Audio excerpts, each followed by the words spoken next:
감정 쓰레기통이라는 말이 있더라고요. 그래서 제가 이 감정 쓰레기통이 이게 무슨 말인가를 한번 찾아봤어요. 그랬더니 감정 쓰레기통이라는 말이 이런 뜻이 있더라고요. 이미지를 준비했는데 한번 보실래요? 이 감정 쓰레기통이란 뭐냐? 대인 관계에서, 혼자는 아니고요, 대인 관계예요. 다른 사람들과의 관계에서 한쪽이 자신의 부정적인 감정을 쓰레기통에 쓰레기를 버리듯 일방적으로 쏟아내는 행동이 바로 감정 쓰레기통이래요. 그러니까 이 감정 쓰레기통이 뭐냐면, 내가 감정의 상태가 엄청 안 좋아요. 화도 나고 분도 나고 또 막 열을 많이 받으셨어요. 근데 이거를요, 내가 삭히고 정리하는 게 아니라 누구를 붙잡고 거기다가 막 쏟아내는 거예요.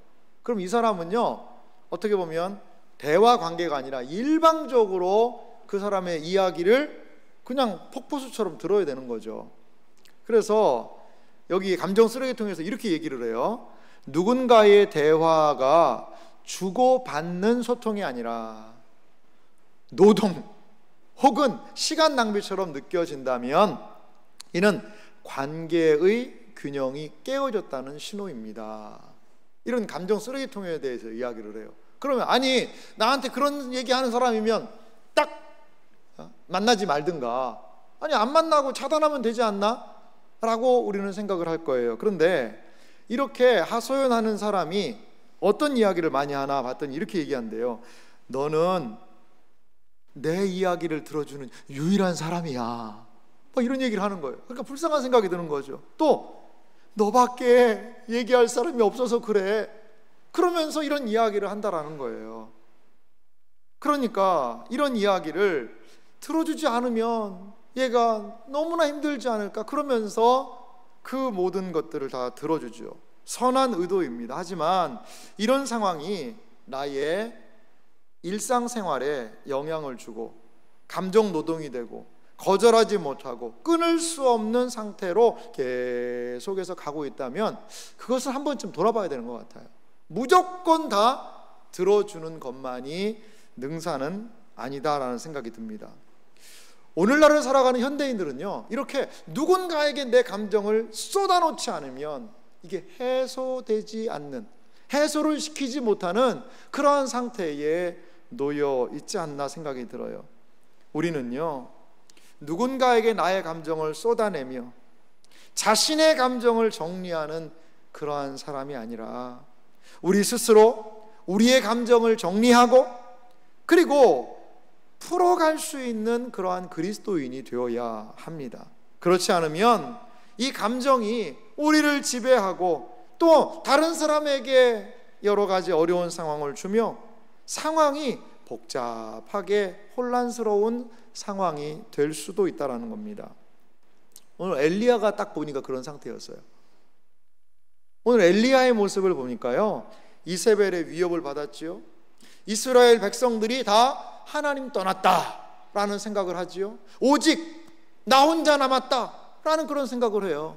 그러면서 참 어떤 측면에서는요, 큰 관점에서 보면 지금 하나님 앞에서요, 자신의 감정을요 모두 다 쏟아내고 있는 그런 모습이 엘리야의 모습이 아닐까, 이런 생각이 듭니다.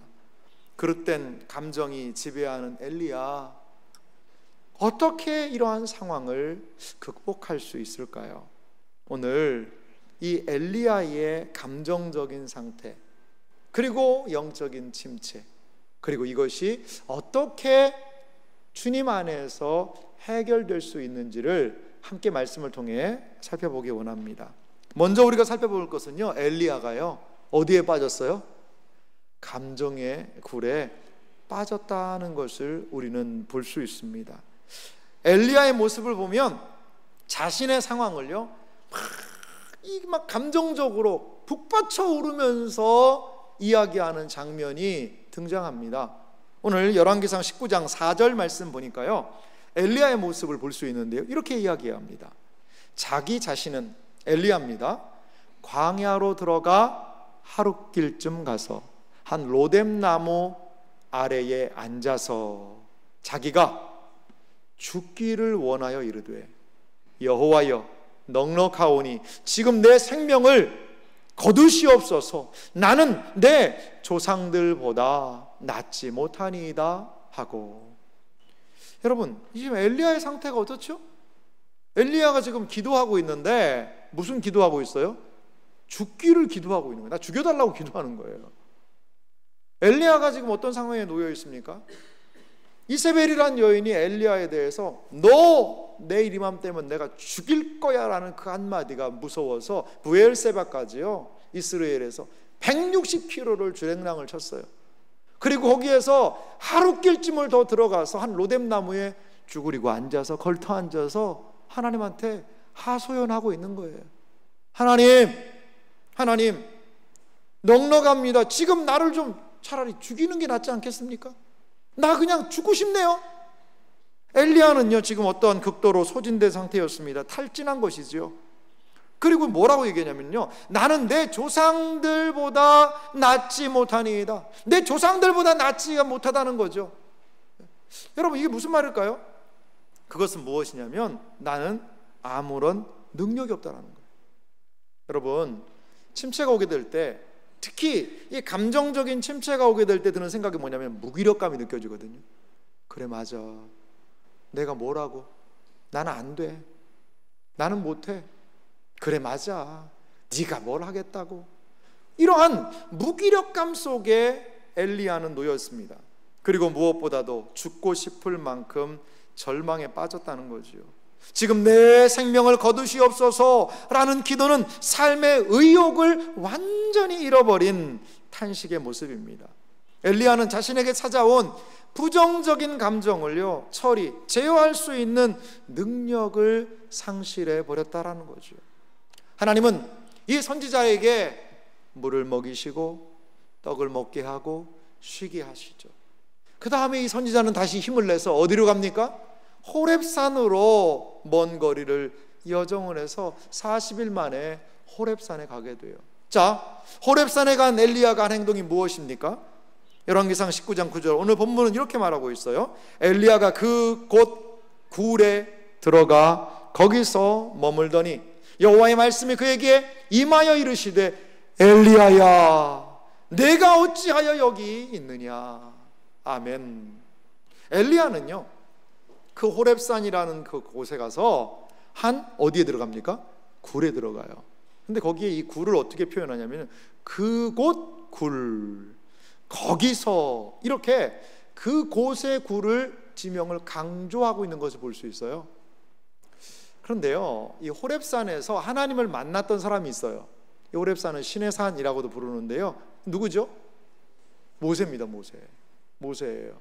출애굽기에 보면 어떤 장면이 등장하냐면 이 시내산 바위 틈에서 모세가 하나님을 만나는 장면이 등장해요. 거기에 바위 틈이라는 표현이요 원래 원어의 의미는 뭐냐면 굴이란 뜻이에요. 굴이란 뜻이에요. 그러니까 지금 엘리야가 찾아간 이 굴은 어떤 굴이에요? 매우 유명한 그 굴이라는 거죠. 거기에 있는 그 굴로 갔다라는 거죠. 많은 사람들이 이 장소를 알았을 거예요. 모세가 누굽니까? 선지자의 원조입니다. 원조. 하나님께서 모세에게 무슨 얘기를 하셨냐면 너 같은 선지자가 앞으로 계속 이어지게 할 거다라고 이야기를 했어요. 모세는 선지자의 원조격이에요. 그런데 지금 엘리야는 그 굴, 모세가 하나님을 만났을 것으로 추정되는 그 굴 속에 들어가 있다라는 겁니다. 하나님은 선지자에게 말씀하세요. 왜 여기 있냐? 이것은 하나님께서 이 엘리야를 인정한다기보다 약간 책망조가 있다라고 말씀을 드렸어요. 나무라는 거죠. 너 지금 여기서 왜 와 있는 거니? 라고 하나님이 말씀하시는 거죠. 그러자 엘리야는 매우 길게 자신의 상황을 이야기를 합니다. 어떻게 이야기했을까요? 열왕기상 19장 10절 오늘 본문인데요, 엘리야의 심정을 좀 헤아리면서 좀 읽어볼까요? 함께 같이 읽겠습니다. 그가 대답하되 내가 만군의 하나님 여호와께 열심히 유별하오니 이는 이스라엘 자손이 주의 언약을 버리고 주의 제단을 헐며 칼로 주의 선지자들을 죽였음이오며 오직 나만 남았거늘 그들이 내 생명을 찾아 빼앗으려 하나이다. 아멘. 여러분, 엘리야의 대답이 상당히 길어요. 하나님은 짧게 물어보셨는데요, 할 말이 많은 거예요. 무슨 말이 그렇게 많은지. 할 말이 많은 거예요. 할 말이. 뭐라는 거죠? 마음이 내가 좀 불편하다는 거예요. 지금 하나님 말 잘하셨다는 거죠. 내가 왜 여기 있냐고요? 모르세요? 모르세요 하나님? 내가 얼마나 열심히 있는 사람이에요. 이스라엘 자손이 근데 언약을요 지키지도 않아요. 그리고요 하나님 주의 제단 다 헐어버렸습니다. 선지자들 다 죽었어요. 다 죽어. 나 혼자 남았습니다. 나 혼자. 그런데 네가 왜 여기 있냐고 물어보세요 지금? 하나님? 약간 이런 따지는 투가 여기에 있는 것 같아요. 엘리야의 핵심은 무엇이죠? 말하는 핵심은 오직 나만 남았다는 거예요. 철저한 고립감, 나 혼자밖에 없다라는 거죠. 그 속에 엘리야는 놓여 있습니다. 엘리야의 이러한 답변 속에서 우리는 알 수 있어요. 엘리야가 왜 여기까지 왔을까에 대한 이유를 우리는 알 수 있습니다. 그 이유는 뭘까요? 제가 총신에서 공부할 때 구약 교수님이 계셨어요. 김정우 교수님이라는 분이었는데요, 이분이 아주 구약에 상당히 정통한 분이었거든요. 근데 이 엘리야와 엘리사의 이야기를 잘 성경을 해설해서 책을 내셨어요. 근데 그 책에 보니까 오늘 우리 김정우 교수님이 이 엘리야의 상태에 대해서 아주 좀 재밌는 이야기를 하셨더라고요. 제가 그 부분을 가져왔는데요, 한번 읽어드릴 테니까 들어보십시오. 엘리야는 자신만 남았다는 나만이 강조되고 있다. 그는 자신에 대한 연민으로 가득 차 있다. 현재 그의 목숨을 노리는 이스라엘 백성들은 없는데도 실제 상황보다 과장하고 있는 것 같다. 자기 연민에 빠져 있어요. 그리고 현실을요 막 과장하는 거예요. 엘리야야 너는 어찌하여 여기 있느냐는 하나님의 질문에 대한 그의 거친 대답은 그가 선지자직을 그만두고 싶어 여기까지 왔음을 보여준다. 그는 사표를 제출하기 위해 선지자직의 근원을 이루는 모세의 산, 모세의 동굴로 온 것이다. 아주 좀 재밌는 그런 해석이죠. 물론 행간에 여러 가지의 상상력도 있는 것 같아요. 엘리야가 지금 굴에 온 이유가 뭡니까 여러분? 뭐 하려고요? 사표 쓰고 싶은 거예요.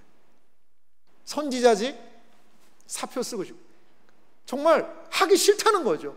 어떻게 선지자직을 계속합니까? 하나님도 못합니다.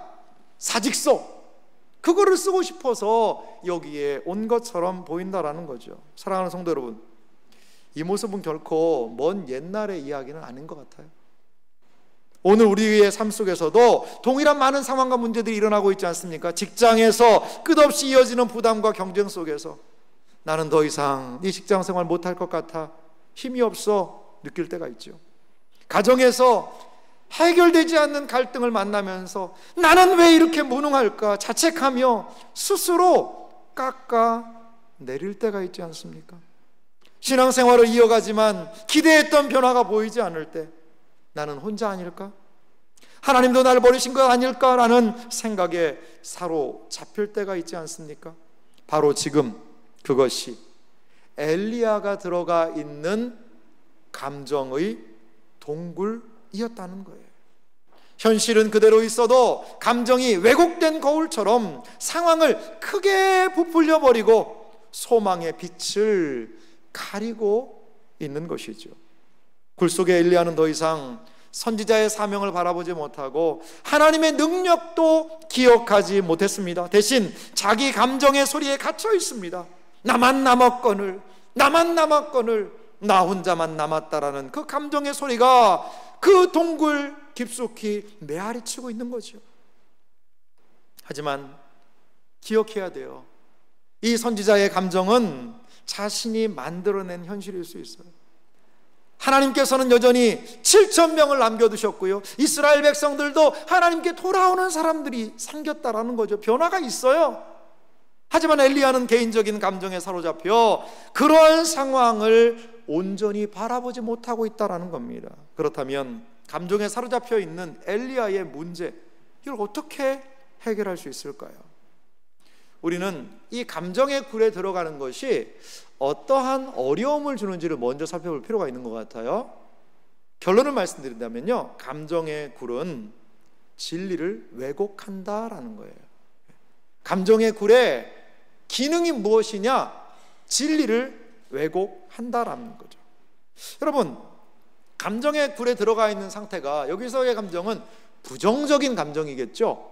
이 부정적인 자아상, 부정적인 감정의 상태에 놓여 있는 것이 어떤 문제를 가져오게 될까요? 제가 한 3가지로 한번 정리를 한번 해봤어요. 먼저는요, 상황 인식에 불과해요.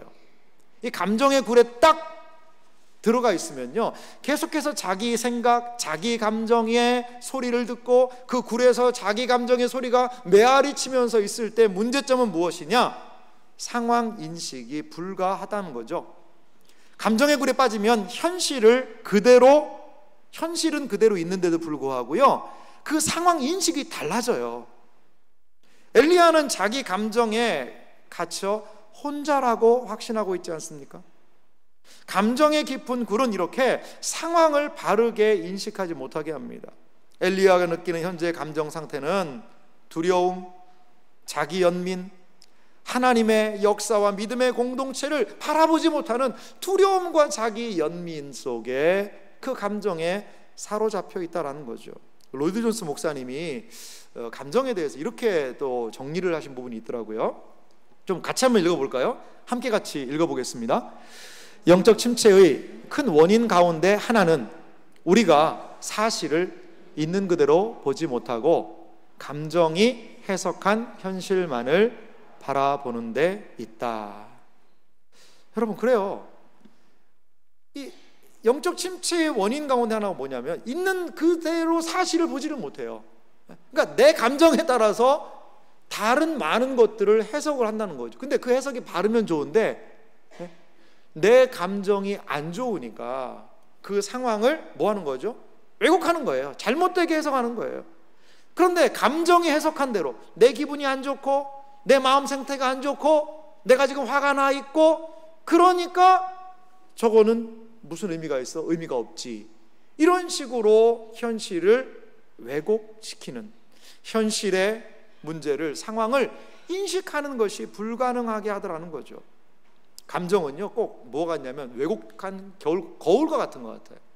이 놀이동산, 놀이공원 같은 데 가보면 뭐 신기한 거울 뭐 이런 게 있지 않습니까? 그 거울 앞에 딱 서면 갑자기 막 내 다리가요, 막 그냥 엄청 길게 보이는 그런 거울이 있어요. 옆에 거울에 딱 서면 어떻게 돼요? 이번에는요, 배가 막 이만큼 나와가지고요, 내가 이만하게 되기도 해요. 여기 옆으로 가면 막 볼이 이렇게 늘어지기도 하고. 그 뭐죠? 그 거울이요, 내 모습을 왜곡시켜 놓는 거거든요. 내 감정이 하는 것이 꼭 그렇다는 거죠. 그렇게 나를 보게 한다는 거예요. 감정의 깊은 굴에 들어가 있을 때 두 번째 이 주는 폐해가 있어요. 그것은 무엇이냐면 사명을 수행할 수 없게 한다는 거죠. 사명의 자리에서 이탈하게 하는 거예요. 상황 인식이 잘 안 되니까요, 이게 당연한 결과 아니겠어요? 사명 인식을 못하게 하는 거죠. 사명의 자리에서 이탈하게 합니다. 하나님께서 부르신 선지자의 직분 엘리야가요, 이탈했어요. 하나님께서 사명을 주시고 감당할 힘을 주셨습니다. 그리고 그 결과물도 분명히 나타나 있어요. 하지만 엘리야는요, 부정적인 감정의 깊은 굴에서 사명과 하나님의 뜻, 그 모든 것에서 지금 이탈해 있다는 거죠. 그래서 엘리야는 자신에게 주어진 선지자 직분을 뭐 내려고요? 사표 내려고 여기까지 온 것 아니겠습니까? 엘리야의 부정적인 감정은 사명에서 이탈하여 사명을 수행하지 못하게 한다는 거죠. 여러분, 이건 우리도 좀 느끼는 바 아닙니까? 내 기분이 안 좋아요. 내 생각이 안 좋아요. 마음이 안 좋아요. 그러면 내가 감당해야 되는 의무와 여러 가지, 그거를요, 이게 무슨 의미가 있어? 라고 거기를 떠나고 싶은 거죠. 떠나고 싶은 거죠. 내가 지금 마음 상태가 안 좋은데, 내 기분이 안 좋은데 내가 왜 여기서 이렇게 앉아서 이렇게 해야 돼? 여기 말로 제가 잘 못하지만 차뿌라 그런 차뿌라, 잘 모르겠네요 정말. 그런 상황이 되는 거죠. 왜? 치아뿌라? 예.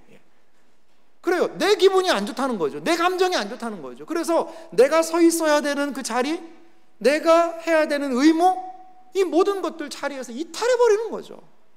얼마나 감정을 따라서 행동했기 때문에 오는 피해가 많아요. 감정을 따라서 한 행동으로 인하여서 뒷감당하기 어려운 일들이 너무나 많잖아요. 사랑하는 성도 여러분, 그렇습니다. 통제되지 않은 감정은 우리의 삶을 망가뜨릴 수 있어요. 그리고 우리를 사명의 자리에서 신속히 이탈시킬 수 있다는 거죠. 결론적으로 보면요, 마지막 세 번째인데요, 이 감정의 깊은 굴이 하는 역할이 뭐냐? 진리를 왜곡하는 거예요. 진리를. 엘리야의 감정은 성령과 진리의 검증을 받아야 되는 거 아니겠어요? 왜? 선지자잖아요. 자신의 감정을 따라서 행동하는 것이 아니라 하나님께 좀 물어보고 하나님의 말씀을 기억하면서 움직여야 되는 것이 선지자 아닙니까? 하지만 엘리야는 내가 지금 힘들고 내가 이런 감정이 드는데 그게 무슨 소용이야 라고 행동하고 있는 것처럼 보여요. 힘든 상황 때문에 드는 여러 생각들이 있다고 하더라도 그 생각이요, 자신의 삶을 지배하게 두서는 안 됩니다. 엘리야는 지금 자기 연민과 두려움에 사로잡힌 왜곡된 감정에 빠져 있었고, 그 감정의 깊은 굴 속에서 하나님의 진리까지도 왜곡하고 있더라는 거죠. 사랑하는 성도 여러분, 기억하십시오. 감정은 진리가 아닙니다. 감정은 우리를 속일 수 있습니다. 감정이 중요한 것이지요. 하지만 감정이 우리를 속일 수도 있어요. 그러나 하나님의 말씀은 변함이 없습니다. 하나님의 사람들은 감정을 따라 사는 사람이 아니라 하나님의 말씀을 따라가야 합니다. 사랑하는 성도 여러분, 감정을 따라서만 사시지 마세요. 감정을 따라가면 안 됩니다. 그러면 우리 이렇게 여러분 반문하시는 분이 있을 수도 있어요. 목사님, 그게 쉬운 말입니까? 하나님의 말씀은 나한테 이렇게 멀리 있고 감정은 어디에 있어요? 지금 여기에 내 감정이 있고, 여기서 내가 지금 생각이 들고, 여기 지금 내가 지금 슬프고 힘들고 어렵고 열받고 짜증나고, 그런데 뭐 하나님의 말씀을 따라가라, 이게 말이 됩니까? 그게 가능합니까? 현실적으로 불가능한 일 아닙니까? 그래요. 그렇게 생각할 수도 있어요. 하지만 오늘 성경의 경고를 들어보십시오. 감정대로 움직이는 것을 성경은요, 인정하지 않아요. 하나님은 인정하실 수가 없다라는 거죠. 우리가 감정까지도 누르면서 따라가야 할 길이 있다라는 거예요. 길이 있다라는 거죠. 그러면 이 감정을 어떻게 처리를 해야 되냐 이거죠. 뒤에서 살펴보겠습니다만 여기에서 한번 말씀을 드리면요, 여러분, 우리의 감정 어떻게 해야 되죠? 어떻게 이거를 내 기분과 감정과 마음과 상태를 어떻게 해야 되냐는 거죠. 시편 기자는 우리의 감정을 컨트롤하는 많은 이야기들을 하는데, 저는 그 중에서 좀 마음에 많이 들은 단어 중에 뭐냐면 토하라라는 단어예요. 이 음식물을 토하라는 얘기가 아니고요, 시편 기자가 하는 이야기는 뭐냐면 너의 마음을 하나님께 토하라, 이런 표현을 많이 해요, 시편 기자가. 그러니까요, 여러분, 내 안에 있는 감정의 찌꺼기들, 쓰레기들이 있거든요. 그거를 사람 앞에 막 토해놓으면 잠시 시원할 수는 있어요. 하지만 근본적인 해결이 될 수가 없다라는 거예요. 우리의 이 감정적인 마음, 상처받은 마음, 슬픈 마음, 분노, 여러 가지 것들을요, 어디에, 누구의? 하나님 앞에 뭐 하라고요? 토하라라고 시편 기자는 우리에게 말해주고 있다라는 거예요. 사랑하는 성도 여러분, 금요 생명기도의 의미가 뭘까요? 한 주간 제일 피로감이 쌓이는 때가요, 금요일이에요. 그런데 그 금요일에 와서 하나님을 찬양하고, 그래서 나의 감정과 마음의 상태와 무관하게 하나님을 찬양하고, 말씀을 듣고 말씀에 의지하여 기도하고 내 상태를 하나님께 쏟아내고, 이런 활동을 통하여 우리 안에 감정의 정화들이 일어나게 되는 거예요. 감정의 정화들이 아무리 쏟아놓고 퍼부어놔도 정리되지 않던 것들이 하나님의 말씀을 듣고 기도할 때에 정리되는 것을 우리 경험할 수 있지 않겠습니까? 사랑하는 성도 여러분, 감정의 깊은 동굴에 들어가 있으면 상황 인식 어려워요. 그리고 사명 수행이 불가능합니다. 우리의 자리를 이탈하게 돼요. 결국에는 하나님의 진리까지도 이 감정으로 왜곡시켜 버린다라는 것입니다. 이러한 상태, 감정의 깊은 동굴에 있는 엘리야에게 하나님이 찾아오세요. 하나님이 찾아오셔서 과연 이 선지자의 상황과 상태를 어떻게 회복시키시는 걸까요? 하나님은 이 선지자를요, 그 감정의 굴 안에 가만히 있도록 방치하지 않으세요. 자, 하나님께서 오셔서 어떻게 말씀하시는지를 열왕기상 19장 11절 상반절을 통해 살펴보겠습니다. 여호와께서 이르시되 너는 나가서 여호와 앞에서 산에 서라 하시더니. 아멘. 하나님께서요, 이 선지자에게 하신 첫 번째 말씀은 무엇이냐면 너는 나가라는 거예요. 나가라는 겁니다. 이 나가라는 것은 단순히 이제 너 굴 속에 있으니까 굴 바깥으로 그냥 나가라, 그런 의미만이 아니에요. 그 나가라는 것의 더 깊은 의미는요, 지금 자기 연민, 자기 생각, 온통 자기 생각 속에 나는 혼자다라는 그 울림을 듣고 있는 그 자기 감정의 굴 속에, 이 동굴 속에 있는 그 선지자로 하여금 뭐 하라는 거죠? 그 생각 속에서 빠져 나오라는 거예요. 그 생각에 갇혀 있지 말고 생각의 그 굴 안에서 나오라고 말하고 있는 것입니다. 밀폐된 동굴 속에서 자신의 감정에 충실하여 수많은 상상력을 동원해서 사명의 자리에 이탈하고 상황 인식이 불가능하고 진리까지 왜곡하는 그 모습에서 빠져나오라는 것이지요. 부정적인 감정은요, 무엇을 낳느냐? 근심과 걱정을 분명히 만들어냅니다. 이 부정적인 감정이 우리에게 있으면 근심과 걱정을 만들어내요. 근심과 걱정은요, 지속적인 연쇄작용을 일으켜서 삶의 문제를 어떻게 보게 해요? 더 크게 문제를 보게 합니다. 증폭시켜요. 그러면 부정적인 감정은 더욱 확장되어서 우리의 마음과 생각을요, 완전히 사로잡게 되는 거죠. 그래서 아무것도 할 수 없는 상태에 놓이게 됩니다. 더욱 어둡고 더욱 깊은 굴 속으로 우리의 자아를 점점 내몰게 됩니다. 우리의 일상은 이렇게 무기력함을 경험하게 되고 그것을 삶을 감당할 힘을 상실하고 무너져 내리게 되는 거죠. 하나님은요, 이러한 선지자의 마음을 분명히 아셨던 것 같아요. 모두가 하나님을 배신하고 오직 나 혼자만 남았어 라는 그 생각, 이 생각 속에 선지자의 직분까지 던지고 싶은 그 마음, 그것을 하나님은 아셨습니다. 그래서 선지자를 어디로요? 굴 밖으로, 감정의 동굴 밖으로 불러내셨다라는 거예요. 환경의 변화는 부정적인 감정에 긍정적인 또한 영향을 미치게 되는 것 같아요.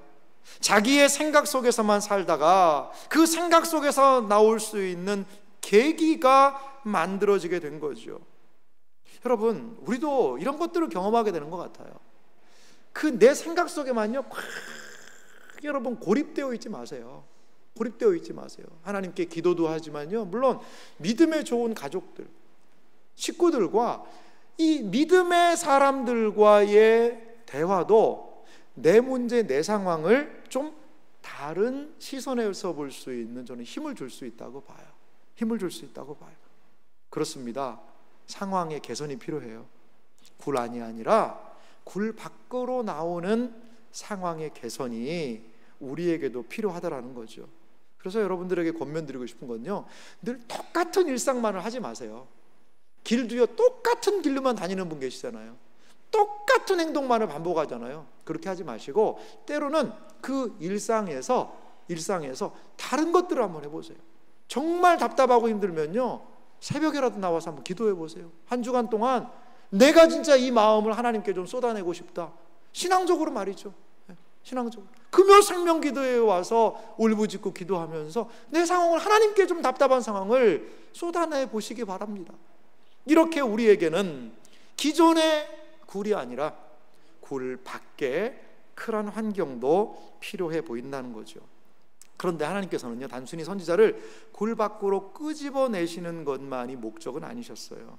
다시 한번 열왕기상 19장 11절 말씀 보니까요, 여호와께서 이르시되 너는 나가서 여호와 앞에서 산에 서라 하시더니. 아멘. 하나님은요, 이 선지자에게 굴 밖으로 나와서 하나님 앞에, 하나님의 임재 앞에 서라라고 이야기를 하세요. 이것은 무슨 말씀입니까? 단순하게 엘리야의 환경만을 바꾸는 것이 아니라 하나님의 임재 앞에 이 엘리야를 세우고 있는 거죠.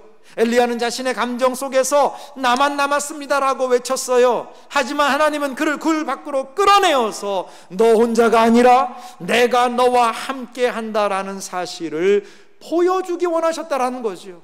그렇기 때문에 하나님의 임재 앞에 이 선지자를 세우기 원하셨다는 겁니다. 열왕기상 19장 12절은 무엇을 말합니까? 또 지진 후에 불이 있으나 불 가운데도 여호와께서 계시지 아니하더니 불 후에 세미한 소리가 있는지라. 아멘. 하나님께서는요, 이 선지자를 만나 주셨고 세미한 소리로 이 선지자를 말씀하시고 격려하시고 위로하시며 하나님의 임재하심을 맛보게 하셨다라는 겁니다. 감정의 굴에 빠져있던 엘리야를 진리의 자리, 임재의 자리로 인도하신 거죠. 결국 감정의 굴레에서 벗어나는 길은 스스로의 노력이나 감정의 정리에서 나오는 것이 아니라 하나님의 임재와 성령의 역사를 통해 가능하다는 사실을 믿으시기 바랍니다. 다시 말씀드릴게요. 결국 감정의 굴에서 벗어나는 길은 스스로의 노력이나 감정의 정리에서 나오는 것이 아니라 하나님의 임재와 성령의 역사를 통해서 가능하다는 사실을 여러분 믿으시기 바랍니다. 그렇습니다. 우리를 도우시는 분이 계세요. 로마서 8장 26절은 이렇게 말씀하는데요, 우리 다 같이 읽어볼까요? 함께 읽겠습니다. 이와 같이 성령도 우리의 연약함을 도우시나니 우리는 마땅히 기도할 바를 알지 못하나 오직 성령이 말할 수 없는 탄식으로 우리를 위하여 친히 간구하시느니라. 아멘. 사랑하는 성도 여러분, 성령께서요 우리의 연약함을 아신다는 거죠. 엘리야가 감정의 굴에서 벗어날 수 있었던 것은 자기 힘이 아닙니다. 하나님의 임재와 성령의 역사 때문이었어요. 우리도 또한 마찬가지 아닙니까? 감정의 무게에 짓눌려서 아무런 기도조차 할 수 없을 때 오늘 성경은 말합니다. 말할 수 없는 탄식으로 우리를 위하여 친히 간구하시느니라. 할렐루야. 감정의 수렁에 빠져 허우적거리고 있을 때 누군가 널 위해 기도하네, 누군가 널 위해 기도하네 라고 성경이 이야기를 하고 있어요. 사랑하는 성도 여러분, 그 감정에서 빠져나올 수 있는 길이 있어요. 하나님의 말씀 안에, 하나님의 진리 안에, 하나님의 진리가 이끄는 길이 있다는 사실을 여러분 기억하시기 바랍니다. 제가 말씀을 준비하면서요, 제가 사역을 하다가 만났던 한 형제가 좀 생각이 났어요. 이 형제는 제가 섬기는 그 청년 공동체에 새가족으로 왔거든요. 새가족 교육을 너무 열심히 받았어요. 새가족 교육을 참 잘 받고 좋은 교제를 나눴는데 어느 날부터 교회를 안 나오는 거예요. 어느 날부터요. 그래서 간간히 제가 문자를 좀 보냈죠. 근황도 궁금하고 해서. 근데 가끔 가다가 드문드문 답장이 오고 연락이 안 되고요, 못 만났어요. 그래도 계속적으로 관심을 좀 보였는데 이 형제가 교회에 출석하지 않은 1년도 넘는 시간이 좀 지났어요. 그런데 어느 날 저한테 문자가 하나 온 거예요. 제가 그 문자를 지금도 가지고 있는데요, 이렇게 문자가 왔어요. 얼마 전부터 저는 전희철 목사님을 비롯한 제 주위에 많은 좋은 분들이 있어 주셨기에 지금의 제가 있는 거라는 감사한 마음을 가지고 살 수 있게 되었습니다. 이런 생각을 가지고 살아가는 어느 아침이었습니다. 저는 문득 이 모든 게 사람들을 넘어 하나님이 계시기에 제가 살 수 있다는 깨달음을 얻게 되었습니다. 태어나서 처음으로 자발적으로 기도를 하게 되었습니다. 눈물이 멈추질 않더군요. 저는 이 마음이 일시적이지 않기를 간절히 바라기에 매일 진심으로 감사 노트를 작성하고 있으며 가요가 아닌 CCM을 들으면서 전에 없던 최선을 다하는 삶을 살기 위해 노력하고 있습니다. 어제는 주일 예배에 참석하였습니다. 이렇게 이 형제 안에 놀라운 변화를 문자를 통해서 저에게 고백을 하더라고요. 여러분, 이 형제가 달라진 이유가 뭘까요?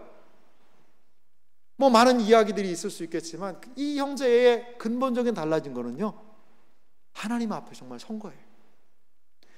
하나님께서 계시기에 제가 살 수 있다라는 그 깨달음을 붙들고 그는 기도했다라는 거죠. 그러할 때에 이 형제가요, 얼마나 감정에 많이 매여 있는 형제였냐면요, 늘 자기 자신에 대한 뭐가 있냐면요, 자기 자신이 너무나 무능력하다는 거죠.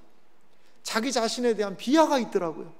나는 안 된다라는 거예요. 나는 할 수 없다라는 거예요. 늘 그런 속에, 자기 감정 속에 갇혀있던 형제였는데, 그 감정의 굴에서 지체들의 기도와 이런 것들을 통해 하나님의 계시다라는 그 생각, 그 감정의 굴을 나오면서 하나님의 임재하심에 대한 그 경험을 하게 되니까요, 그 감정을 벗어나서 하나님의 은혜의 길로 나오게 되더라는 거죠.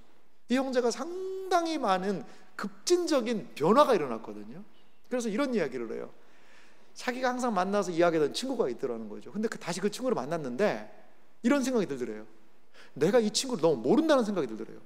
지난 수년간 봤더니 내가 계속해서 내 힘든 이야기만 얘한테 했지, 얘가 요즘에 어떻게 지내는지 그걸 물어보질 않았더라는 거예요. 그 생각이 딱 번뜩 들더래요.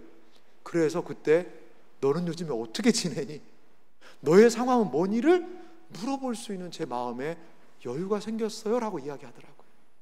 사랑하는 성도 여러분, 우리의 감정 중요합니다. 하지만 여러분, 우리가 기억할 것은 감정을 넘어서 우리는 진리를 붙잡아야 돼요. 감정에만 따라서 움직이는 것이 아니라 그 감정을 넘어서서 진리를 붙잡아야 돼요. 우리를요, 감정의 굴로 점점 들어가서 내 소리가 메아리 쳐서 온통 나를 사로잡게 두지 마시고요, 그 감정의 굴에서 빠져나와 진리가 인도하는 길로 걸어가야 될 줄 믿으시기 바랍니다.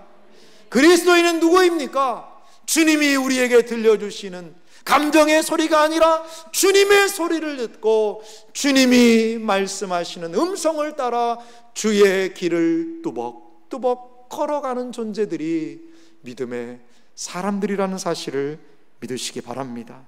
우리의 감정 순간 흔들릴 수 있어요. 하지만 하나님의 말씀은 영원히 흔들리지 않습니다. 감정을 넘어서 진리로 서는 삶을 사시길 바랍니다. 감정의 굴에서 무너지는 삶이 아니라 진리 위에서 다시 일어나 하나님이 원하시는 그 길로 뚜벅뚜벅 걸어가는 믿음의 사람들이 되시기를 주님의 이름으로 축원합니다. 우리 이 시간 같이